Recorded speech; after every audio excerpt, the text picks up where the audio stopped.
Season 2 is finally here in MLB the Show 24, and in this video we are going to go through the fastest and most effective ways to get through all of the new content and where to begin. First, let's catch up with all of the biggest changes that happened from Season 1 to Season 2. The biggest is wildcard slots now being unlocked via the XP path. With Season 1 now complete, you won't be able to use any cards that are listed as Season 1 in the top left. Instead, you will have to unlock these wildcard slots to throw any of the prior season cards in your lineup. The first one that you can get is via the XP path at 57,500 XP. Now, if you watch my How to Prepare for Season 2 video, I walked you through how to complete all the Head Start program objectives that they announced. And if you did that, it would give you a massive boost to XP at the drop of Season 2 the first time that you log in, allowing you to get your first wildcard slot immediately. If you did not have any of those prior Head Start programs completed, you're just starting the game brand new, you will have to wait until you get to 57,500 to use any card listed as Season 1. Now, there were 4 total wildcard slots mentioned by SDS. The second one happens at 570,000 XP, so quite a ways away from that second wildcard slot.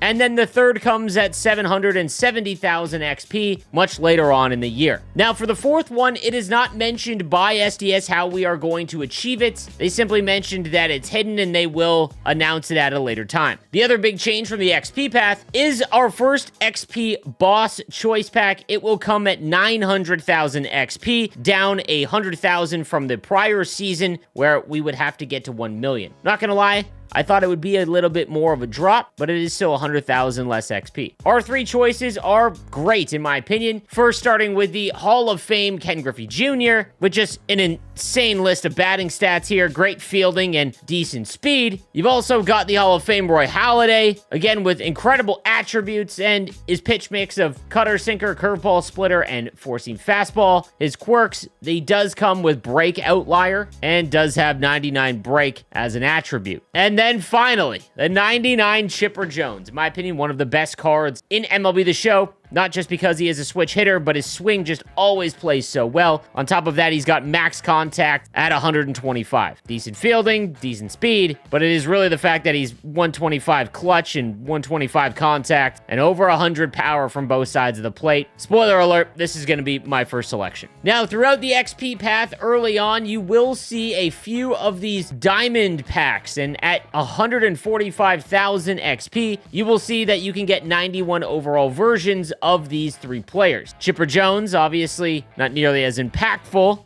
against lefties with his 91. You've got Ken Griffey Jr., who in my opinion, this would be the best of these 3. Good from both sides of the plate. And then Roy Halladay, who this one, in my opinion, is a little disappointing. You will get all 3 of these. When you get to this pack, it is not a choice pack. You should be able to get all 3 of them. We've also got the 93 Lee Smith from the Boston Red Sox. Not gonna lie, as a Red Sox fan, didn't realize that Lee Smith was a Red Sox. That pitcher goes hard, though. Great hit per 9 and K per 9, as well as an electric fastball to go with that 84-mile-an-hour forkball. Very good reliever for you, and that comes at 270,000 XP. At 420,000 XP, you will get 3 more versions of our XP bosses. The 95 Chipper Jones, which starts to take over as just a unreal card option here, as he's got great hitting stats and, again, a switch hitter. We've got the Takashi Ken Griffey Jr., who's got great hitting stats as well, fielding up in the high 80s. And then the Cy Young Roy Halladay, still a little bit low on the hits per 9 and Ks per 9 for 95 overall. This one does also come with break outlier. You've got this 97 Yasmani Grandal, the best 1-speed player in the game. The switch hitting catcher with just huge hitting stats. He comes at 670,000 XP. And then finally, you get to 900, 1 million, and 1.15 for the remaining XP bosses. Now, if you are watching this at the drop of Season 2, make sure you head on over to the store and grab your 2 free Millionaire packs. Remember that if you have any of those millionaire packs where you got absolutely nothing, head on over to exchanges, exchange items, and you can throw them in here to at least get some stubs. They've also added in some vouchers as well, so take a look. Like when I opened up mine, I got a 3,000 stub voucher. So millionaire packs, it looks like their floor is a little bit higher than what they used to be. Now, when it comes to to where to start your grind, you're going to want to head on over to Team Affinity, and this is where you're going to want to invest a lot of your time because it is going to unlock the most for you. Your main goal with Team Affinity is always going to be to get to your first division boss. These will happen at 60,000 Team Affinity points. The reason why these are important is, well, one, you're going to get a higher diamond rated card, depending on the time of the release, obviously. But more importantly, you are going to be able to start completing the boss missions for each of these cards. This is still going to be the fastest way to get Team Affinity done, and there are a few ways to speed things up even more. Now, depending on your skill level, I would say anyone that plays ranked seasons and can regularly get to above 700, I would give the Extreme Showdown a shot. Just once, because it is extremely high risk reward. If you are able to complete the Extreme Showdown, you will get 20,000 Team Affinity points, not just for one division, for all of the division. And again, like I just mentioned, getting to 60,000 is the goal, because that's when you start to see a massive bump in Team Affinity points that are available to you. Now, the reason why I say to only do it one time is because it is a pretty big time sink. If you watched my stream the other day, me personally, I finish at around 800 in ranked seasons. I'm not a legend player, and if you watch the stream, you got to see the ultimate pain, in which I got all the way to the final boss, one run left on the board, and couldn't complete it. Essentially wasting 2 hours of my time because you don't really get anything while you are playing the showdown. For everyone that is not going to be able to do the Extreme Showdown, where you want to start with is the Conquest maps. There are three, one for each of the 3 divisions, and by completing each of these Conquest maps, they are going to net you 20,000 Team Affinity points to not just the American League or National League division, you are going to get it for both. And again, 60,000 is the goal to get to as quick as possible. Now, when it comes to completing Conquest and getting Team Affinity points as fast as possible, you want to make sure that you are doing as many things as possible at the same time so that you're sort of creating this like avalanche of Team Affinity points while you're playing.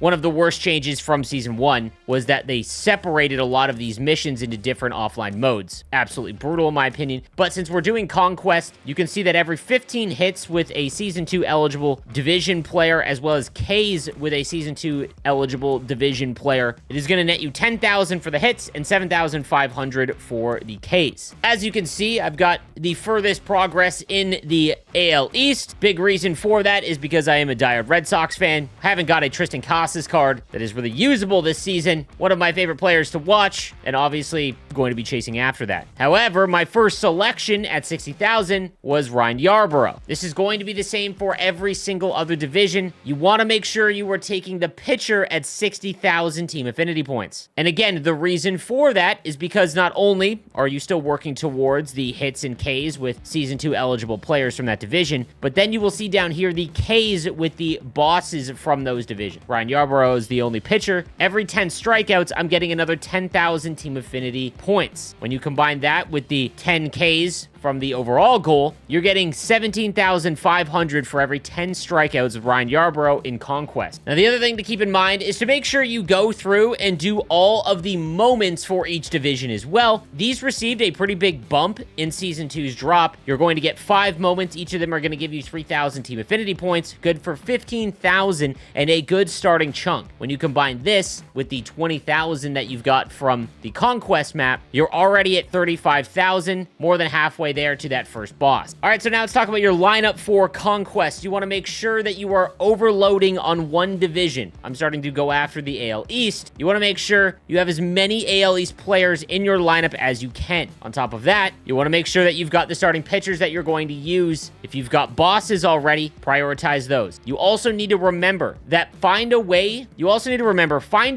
to make it so that your boss player, 89 Ryan Yarbrough, for example, is in your 5th starting pitcher slot. But on top of that, the players in front of him, make sure that they are higher overalls, with the highest overall starting on slot number 1. What this will do is it will allow you to face the 5th starter on each team that you are playing against. Not that they're going to be very difficult. I'd recommend playing on veteran, just something to keep in mind. Makes it just a little bit easier. Now, once you have finished those 3 Conquest maps, I'd recommend you go into events. And it is not because of the rewards. I mean, TJ Antone has been a pretty big BR demon in the past and has a decent sinker with 101 hits per 9 and 96 Ks per 9 isn't terrible, as well as good break and velocity. And the 90 Luis Robert always has a very good swing, but not very good against righties. It's the XP that you are going to get from completing these 20 wins. There's 30,000 XP available in this event by just getting to 20 wins, an additional 7,500 if you want to go all the way to 25. But that is a massive chunk for you to use towards your XP path, and definitely where I would spend my time. And the very first event will require any Season 2 player that is eligible with a max overall of 94. And again, what you can do is overload for one division if you have completed the live series. This is why it was such a big focus of mine with my No Money Spent series to get the live series collection done before Season 2, because the live series cards have shot way back up in value because they are among the highest overalls in the game. After you have completed events, this is going to be totally up to you. In my opinion, again, if you aren't able to get to around 700 in ranked, I would leave Battle Royale to the very end. It is where the best players sit. They rush out to finish the ranked season program, and then they'll basically just farm BR to get as many cards as possible. Now, there is a lot of XP available in the BR program, and if you can get to 5 to 6 wins regularly in a BR run, it is probably worth it just for all of the cards that you're going to collect. On top of that, the massive boost to XP. Now, your ranked rewards, you'll see you can earn the 91 Matt Holiday. He's at 75. This is going to be very difficult for any player that cannot make World Series on their own. Obviously, you're going to have to wait for that second drop. The World Series rewards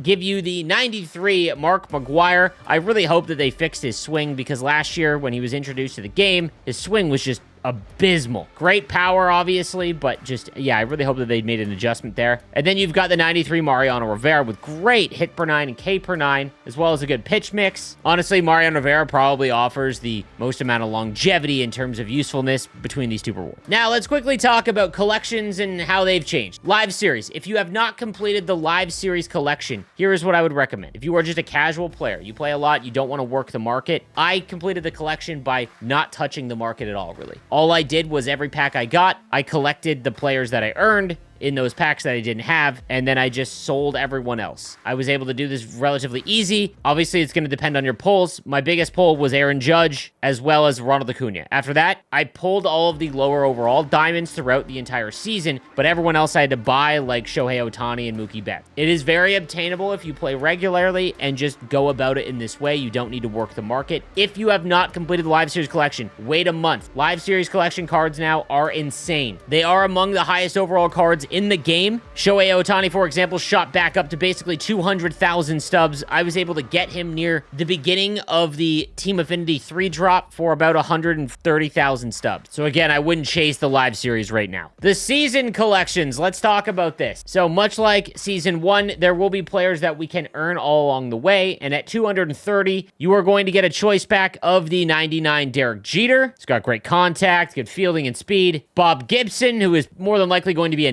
nightmare for the back half of this season. He's got Break Outlier and Outlier 1 on his four-seam fastball with that 80-mile-an-hour curveball, 86 changeup. This is going to be a devastating card to face. Then finally, we've got Frank Thomas, just unbelievable hitting stats across the board. That is going to be a ways away. However, the big focus here would be to try and get to 30 so that you can get this Aroldis Chapman as quick as possible. Early on in Season 2, everyone is using the high 80s, low 90s overall players. This Aroldis Chapman with 120 hits per 9, 104 Ks per 9, and the 99 fastball with Outlier and a 88-mile-an-hour circle change has the potential to be pretty devastating early on. And again, you'd be able to get this at 30 cards collected total. At 15, you will get a Pack 22 headliner. Remember that if you are able to complete Team Affinity, you will be able to get this Aroldis Chapman without any of the other cards. And obviously, you're going to get some other cards. Which leads me to the new Cornerstone captains. And man, they really made this selection very strong with a lot of good options and builds that you can go through. But first, I want to talk about exchanging these cards because this was massively confusing for a lot of the player base when MLB the Show dropped at launch. So as you can see, I've got Luis Castillo, in my opinion, the strongest captain choice right off the rip. As you can see, he boosts Live Series cards, which is great for the launch of Season 2 because Live Series cards are very viable. He also gives you plus 15 contact versus righties and lefties, 12 hits per 9, and 10 walks per 9, with 19 live series players on your team, which is very obtainable regardless of how much of the live series you have collected. Now, once you have collected one of your cards, I want to show you now what to do next. Once you have opened up your pack that you would receive when you start Season 2, make whatever selection you want. We'll talk about the other options in just a little bit, but once you have exchanged the Cornerstone captain that you picked, so Luis Castillo in this example, you want to go ahead and get the other ones as well. So what you need to do is go over to Exchanges, Exchange Players, and you will see the Exchange Season 2 Cornerstone captain. Now, as you notice, Luis Castillo is not an option for me to select. What you need to do is go through every single lineup that you've got anywhere. So if you have multiple lineups like I do here, you need to make sure that he is removed from every single one. So we'll switch out Luis Castillo here. Also remember that if you've got a events run going, you need to forfeit it. He is technically still in a lineup, but the one that everyone is going to get hung up on is mini seasons. You need to make sure he is removed from a mini season lineup if you've already started one. This is where everyone usually gets confused and they can't find them in their collection to exchange. It's usually because they are in mini seasons. So go over to exchanges, and now you can see that I am able to exchange Luis Castillo. So you can go ahead and do that, and you will find that you'll be able to reselect your Cornerstone captain card. You can do this every single time and collect each of these 4 players so that you've got 4 towards the Season 2 collection. But now let's talk about these captain cards. Obviously, Luis Castillo is a extremely strong option at launch of this event, at launch of Season 2, and it would be who I would recommend. However, as a diehard Red Sox fan, Rafi Devers is also a very strong option, bias aside. Not just because he is a fantastic hitter in game, he's got one of the better swings that you can get. His captain bonus will give you plus 15 power versus righty and lefty for players that have under 75 fielding. Now, the issue here is obviously you're sacrificing some defense, especially in the outfield. I played a few games with this build, didn't really notice it. As long as you use meter fielding, you aren't really going to see any issues with it, and you get some really good power boosts with Rafi Devers. You've also got Corbin Carroll, 99 speed. This card will boost 15 contact versus righties and lefties for players with over 84 speed on your squad. This card could be terrifying for ranked seasons, simply because anyone that just bunt cheeses the entire time, you literally have a captain that sort of boosts that now. But I do like the fact that they give you options with players that maybe aren't strong fielding. Now you've got one that is more around. I do like the fact that they are offering you different builds in terms of you've got Rafi Devers who boosts power. Corbin Carroll's going to boost speed. Luis Castillo will boost live series. And then Giancarlo Stanton is probably going to be the best option later on in the season. This card will boost hitters from the 2010 decade. And again, it's obviously going to be very weak early on because there isn't a ton of those cards available to you in Season 2 yet, but he will give you plus 15 power and 10 batting clutch for any player in the 2010 decade, which again, I think will come alive later on in the season. Now, I do want to show you one unique captain build that I messed around with my chat, and it ended up being fantastic. So for this, we're going to select Luis Castillo, and we'll throw him back onto my main team. Now, as you can see, my wildcard slot has a pretty interesting selection at third base, and it is the Cornerstone captain Nolan Arenado. Now, the reason why this card is actually extremely viable right now is because he received a buff when Season 2 dropped. That's right, he gets plus 20 contact versus righties, 15 power versus lefties, 15 batting clutch, and 10 fielding ability. The only caveat is that your hitters have to be under 45 speed. Now, if you've completed the Live Series collection, this is going to give you a lot of options. When you combine the Nolan Arenado captain boost with the Luis Castillo Live Series boost and assign those to your lineup, take a look at some of these stats. Marcell Ozuna's 85 diamond card goes to 123 and 121 contact plus 100 power. Kyle Tucker is just under 100 in contact versus lefties and power versus righties. And then you've got Yordan Alvarez, who is essentially a 99 hitter. Vladimir Guerrero has insane contact, as does William Contreras. Corey Seager is another fantastic option. And then my only play right now at second base would be Luis Arraez. I bat him 9th, but he's got great contact stats. On my bench, just some of the other cards because there's so many outfielders. Aaron Judge is unbelievable and another great option for you. So just a fun build. This isn't necessarily the best, but just a pretty interesting one because a lot of people overlooked, obviously, Nolan Arenado as a captain card in Season 1, nevertheless actually using him as a wild card option. Speaking of captain boosts, Carlos Santana, which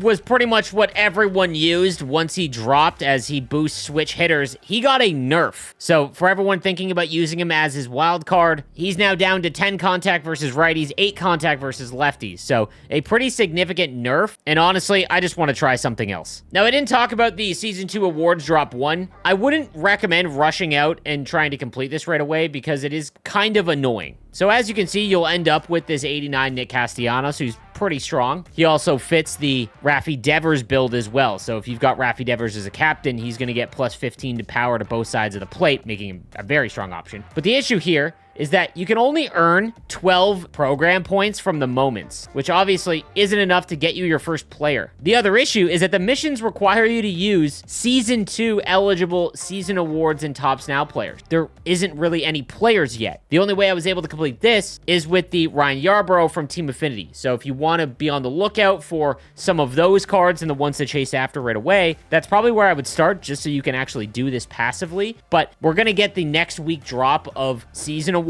making this much easier to get. The last thing I want to touch on is mini seasons, because if you are someone that is not an online player, you definitely want to spend the rest of your time in Team Affinity Season 2 to work towards those Team Affinity goals. By playing through, you're also going to get a mass amount of XP. This is probably where I would spend my time after I did the Conquest maps, and if I wasn't going to play online. Nothing really changes here. It just offers you the most amount of stuff. Now that should get you on your way in Season 2. Be sure to follow my channel and my No Money Spent series to walk you through all of the other things that they are going to drop throughout the season. And if you are struggling at the plate, be sure to check out my hitting tips video. It is one of my most well interacted with videos on my channel. I'll see you guys next time. Have a good one.